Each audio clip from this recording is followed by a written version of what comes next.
Driver, Melodies and Memories Music Media, David McClister, photographer. Dude, amazing work you've done over the years. You started off in video though, correct? Before you're doing video photography? I was a filmmaker first. Oh, dude, I mean, if I die young, I came cool in young rhymes. backwards. Yeah. Yeah, that's how it works. How did you get into photography? What made you first pick up the camera? Oh, my wife. Okay. Actually, my wife. Same here. I was struggling to establish myself as a director in this market and not able to make a living doing it. And so she kindly suggested I try picking up a Just start doing photography. Huh? And I did. And I fell in love with it immediately. I approached a couple of local artists that I was friends with, did a couple little test sheets with them, and those turned out really great. And I just fell in love with not only the intimacy of it, but also the spontaneity of photography, which was complete opposite of filmmaking. Yeah, I mean, photo tells a story just like the films do, and that's what I love about photo. It does, but also with photography, you can actually, in photo sessions with an artist, you can actually hang out and have conversations and talk to them about stuff. When you're doing motion projects, whether it's a music video or a film, there's very little time for conversation. It's about the shot and what you need out of that one shot and that scene, but not about just stuff, about life, about influences and things like that, which you can get during a photo session. You can, which is great. You capture some iconic moments, man. Legends like Johnny Cash, Willie Nelson, Dolly. Can you just share one experience that you had that's kind of just at the top of your head with one of those three artists? Well, Dolly, I think there's been a lot of great memories with her, but I think the one that stands out the most is we did a session at Jim Lauderdale's house, actually. He lived down the street from her studio, her office here in Nashville.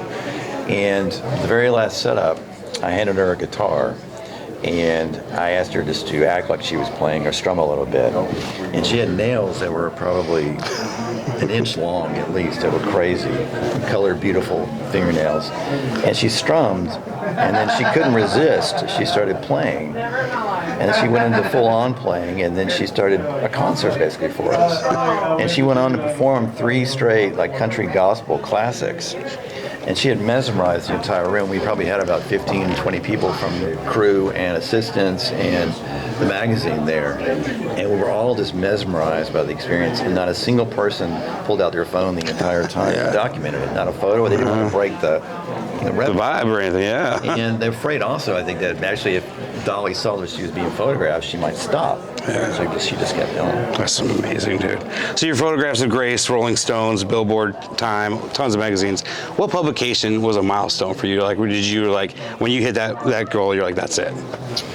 Well, I think the call I got from Rolling Stone was a dream of mine, but also because, and it was a turning point in my career, those kinds of assignments, and then working for them, and I just, I love those guys. I love the photo editors there were very trusting. We had a lot of long conversations about the assignments, and it's always been a great experience. That's cool, man. Always. Have you been on the cover of Rolling Stone yet? Never did a cover. We gotta get you one of these days, man. You'll get there. You'll get there for sure. So you worked with such diverse artists, a range of artists, from Sturgill Simpson, Kendrick Lamar. How do you adapt your approach to suit the unique style of each artist? I don't know that I do. Okay. I don't. I think that's also the beauty of photography. I don't know that you have to. I think, I have my style and I have the way I do things, and it probably isn't for everybody, every artist. But I pretty much approach them the same, and you go in with an open mind, with some objectives of some ideas of some shots that you might want to capture based on the music or the location or the lighting or whatever, and then you just kind of have to feel the room. You have to feel the subject and figure out what they're bringing, what they're giving to you, where their head's at that day, and adapt to that and figure out how to work with that. Yeah, I know sometimes if I do live music photography, I'll go and actually look at their Instagram, look at their style. This is what I do. So I kind of match their style. I want to throw my own style in it too. So that's kind of do it too. So I like that approach. So your book I got right here all together now, American Music, 25 years of photographing American music. Dude, how did you compile this collection? Because just flipping through here, just while we were just kind of hanging out, it's just so wild to see the different sides of everything. How did you pick what you picked for this book? It was a lot of work. It was months and months of going through old contact sheets, and old hard drives. It was a lot of fun actually, because there was a lot of images, a lot of photo sessions that I had forgotten ever happened. And so it was a lot of fun kind of rediscovering those photo sessions and seeing how those fit into the whole scheme of things, the overall. And then they are just trying to pare it down to, a manageable number. Yeah. To make it work. So we're kind of watching today a little bit. You're talking about how it was the Averitt brothers. You shot in North Carolina. You got to go different places to shoot people in their element. Yeah. You got to go to Morgantown, West Virginia, and shoot Charles Wesley Godwin. Yeah. I saw some of those photos. Tell me a little bit about that experience, because to me that was probably one of my favorites that you've shot too. Oh, thanks, man. He's a great guy. I have family in West Virginia. To see the back roads that you shot and everything was cool. I always want to, whenever I can, I always want to go back to where the artist is from. Yeah. Because I think that's just more meaningful. It has more impact, and I think they feel more comfortable in that environment. It means more to them. That's where they started their career path, typically, where they started to learn music, where their influences came from, their roots. And so to take them back there, I think it's just always going to have more depth to the images. Yeah. And so when that particular session came up, there was a talk initially about doing it here, which I think was more concerned about budget. Mm-hmm. And I said, no, I'll make it work. Just let's go to him. Yeah. 'Cause I think, it's going to be more exciting for him to do it there. And I think it was. Yeah. And I think he had some places in mind, and it was just he and I hanging out all day.